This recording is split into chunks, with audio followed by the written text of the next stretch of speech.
நமச்சிவாய சிவாய நம. அனைத்து தமிழ் உள்ளங்களுக்கும் கனிவான வணக்கங்கள். கனிவும் கற்பனை வளமும் கொண்ட கடகராசி அன்பர்களே, இதுவரை தொழில் ஸ்தானமான 10ஆம் ராசியில் இருந்து வந்த குரு பகவான் சித்திரை மாதம் 18ஆம் நாள் முதல் லாபஸ்தானமான 11ஆம் வீட்டில் சஞ்சாரம் செய்ய இருக்கின்றார். லாபஸ்தானத்தில் இருக்கின்ற குரு பகவான் தான் நின்ற ராசியில் இருந்து 5ஆம் பார்வையாக கன்னி ராசியான சகோதரஸ்தானத்தையும், 7ஆம் பார்வையாக விருச்சிக ராசியான புத்திரஸ்தானத்தையும், 9ஆம் பார்வையாக மகர ராசியான களத்திரஸ்தானத்தையும் பார்வையிட இருக்கின்றார். குரு பகவான் 5ஆம் பார்வையாக சகோதரஸ்தானத்தை பார்ப்பதால் இளைய உடன் பிறந்தவர்களின் வழியில் ஒத்துழைப்பு கிடைக்கும். சிறுதூர பயணங்கள் செல்வதற்கான வாய்ப்புகள் மேம்படும். எதிர்பார்த்த பணவரவு உண்டாகும். மனதில் தைரியமும் தன்னம்பிக்கையும் அதிகரிக்கும். வீட்டின் தேவைகளை அறிந்து நிறைவேற்றி வைப்பீர்கள். குரு பகவான் 7ஆம் பார்வையாக புத்திரஸ்தானத்தை பார்ப்பதினால் பூர்வீக சொத்துக்களில் இருந்து வந்த பிரச்சனைகள் தீரும். பேச்சில் தெளிவு பிறக்கும். புது வீடு வாகனம் வாங்கும் வாய்ப்புகள் ஏற்படும். தனிப்பட்ட சில அனுபவத்தின் மூலம் செயல்களில் மாற்றம் ஏற்படும். திருமணமான தம்பதிகளுக்கு சுப செய்திகள் கிடைக்கும். குலதெய்வ பிரார்த்தனை மற்றும் வழிபாடுகளை மேற்கொள்வீர்கள். குரு பகவான் 9ஆம் பார்வையாக களத்திரஸ்தானத்தை பார்ப்பதினால் அயல்நாடு செல்வதற்கான வாய்ப்புகள் அமையும். திறமைக்கான மதிப்புகள் கிடைக்கும். ஆன்மீக பயணங்களை மேற்கொள்வீர்கள். தர்ம பணிகளில் ஈடுபாடுகள் உண்டாகும். அரசாங்க விஷயங்களில் இருந்து வந்த தாமதம் நீங்கும். தந்தை வழியில் ஒத்துழைப்பு கிடைக்கும். குரு பகவான் லாபஸ்தானத்தில் நிற்பதினால் தனவரவுகளில் இருந்து வந்த நெருக்கடிகள் குறையும். உடன் பிறந்தவர்களின் வழியில் ஒத்துழைப்பு ஏற்படும். வெளிவட்டாரத்தில் செல்வாக்கும் மதிப்பும் உயரும். குழந்தைகளின் எண்ணங்களை நிறைவேற்றி வைப்பீர்கள். மனதளவில் புதிய நம்பிக்கையும் தைரியமும் உண்டாகும். எதிர்பாராத சில அதிர்ஷ்டகரமான வாய்ப்புகள் கிடைக்கும். குரு பகவான் கிருத்திகை நட்சத்திரத்தில் சஞ்சாரிக்கும் போது தனவரவுகளில் இருந்து வந்த தாமதங்கள் விலகும். குடும்பத்தில் வேறுபாடுகள் ஏற்பட்டாலும் ஒற்றுமை குறையாது. வெளிவட்டார தொடர்புகளால் ஆதாயம் அடைவீர்கள்.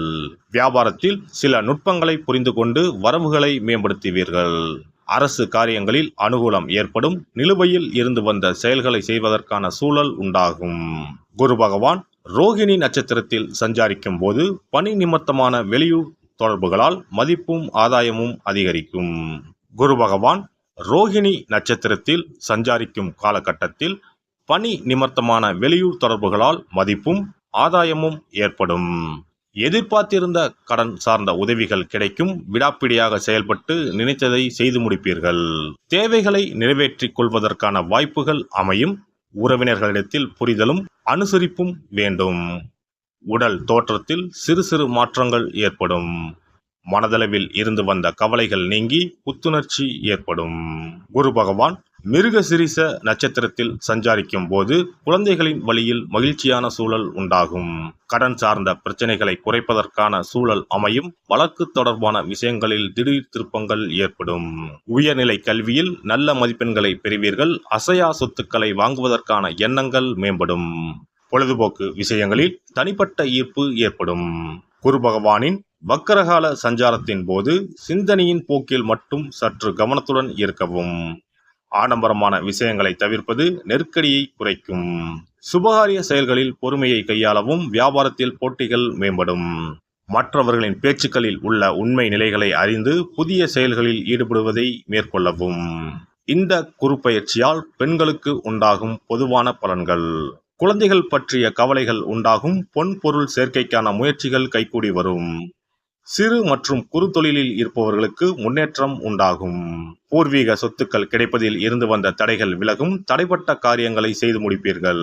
எதிர்பாராத சில பயணங்களின் மூலம் புதிய அனுபவம் கிடைக்கும். மாணவர்களுக்கு கல்வியில் இருந்து வந்த மந்தநிலை விலகி உற்சாகத்தோடு செயல்படுவீர்கள். சிந்தனையின் போக்கில் தெளிவு பிறக்கும். உயர்நிலை கல்வியில் சாதகமான வாய்ப்புகள் அமையும். ஆசிரியர்களின் ஆலோசனைகளும் வழிகாட்டுதலும் நல்ல மதிப்பெண்களை பெற வழிவகுக்கும். விளையாட்டு துறைகளில் திறமைகளை வெளிப்படுத்தி பாராட்டுகளை பெறுவீர்கள். உத்தியோகஸ்தர்கள் உத்தியோக பணிகளில் புதிய பொறுப்புகளும் உயர்வான சூழல்களும் கிடைக்கும். முயற்சிக்கு உண்டான இடமாற்றம் அமையும். மனதிற்கு பிடித்த விதத்தில் புதிய வேலைவாய்ப்புகள் கிடைக்கும். குடும்ப விஷயங்கள் பகிர்வதை தவிர்ப்பது நல்லது. இழுபறியாக இருந்து வந்த சில வரவுகள் கிடைக்கும். சக பணியாளர்களிடத்தில் அனுசரித்து செல்லவும். வெளிநாடு சென்று வேலை செய்வதற்கான வாய்ப்புகள் சாதகமாக அமையும். வியாபாரிகள் வியாபாரத்தில் இருந்து வந்த நெருக்கடியான சூழல் குறையும். அரசு வழியில் சில உதவிகள் கிடைக்கும். எதிர்காலம் சார்ந்த சில முடிவுகளும் அபிவிருத்திக்கான வாய்ப்புகளும் உண்டாகும். வாக்குறுதிகள் அளிக்கும் பொழுது சற்று சிந்தித்து செயல்படவும். கொடுக்கல் வாங்கலில் தகுந்த ஆவணங்களை கொண்டு செயல்படுவது லாபத்தை பெருக்கும். நவீன தொழில்நுட்பம் சார்ந்த கருவிகளின் சேர்க்கை ஏற்படும். கூட்டாளிகளுடன் பணிவான பேச்சுக்கள் மூலம் நன்மதிப்பை பெறுவீர்கள். கலை சார்ந்த துறைகளில் இருப்பவர்களுக்கு எதிர்காலம் சார்ந்த ஒருவிதமான குழப்பம் உண்டாகும். புதிய முயற்சிகளில் சிறு சிறு தடைகளுக்கு பின்பு சாதகமான வாய்ப்புகளும் மதிப்புகளும் ஏற்படும். சகோதரர்களின் வழியில் அனுசரித்து நடந்து கொள்ளவும். எதிர்பாராத சில வெளியூர் பயணங்களால் உடலில் ஒருவிதமான சோர்வு உண்டாகும். மற்றவர்களின் கருத்துக்களுக்கு மதிப்பளித்து செயல்படுவது நன்மதிப்பை உண்டாக்கும். அரசியல்வாதிகளுக்கு இது ஒரு பொன்னான காலகட்டமாக அமையும். பொதுமக்களின் ஒத்துழைப்பும் தொண்டர்களின் ஆதரவும் மகிழ்ச்சியை ஏற்படுத்தும். வித்தியாசமான சிந்தனைகளின் மூலம் வெற்றி வாய்ப்புகளை உருவாக்கி கொள்வீர்கள். கட்சி சார்ந்து வெளியூர் பயணம் செல்லக்கூடிய சூழல் உண்டாகும். பொருளாதாரத்தில் இருந்து வந்த மந்த நிலை குறையும். நடைபெற இருக்கின்ற குறு பயிற்சியால் முயற்சிகளில் இருந்து வந்த தடைகளை நுட்பமாக செயல்பட்டு உடன் இருப்பவர்களின் ஒத்துழைப்பால் மாற்றங்களை உருவாக்குவீர்கள்.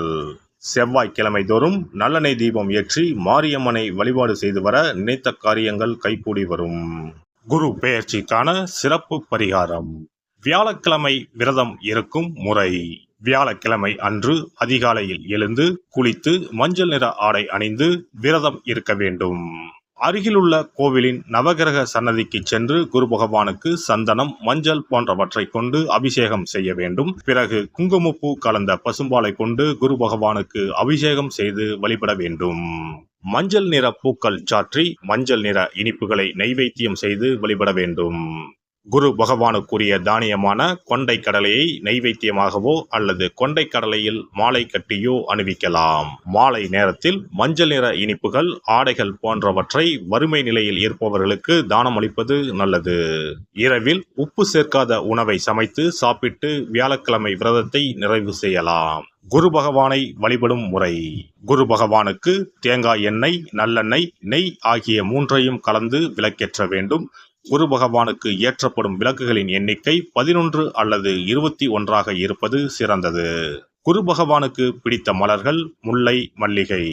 ஆகையால் அவருக்கு முல்லை அல்லது மல்லிகை மாலையை அணிவித்து கொண்டை கடலையை படைத்து வழிபடுவது சிறந்தது.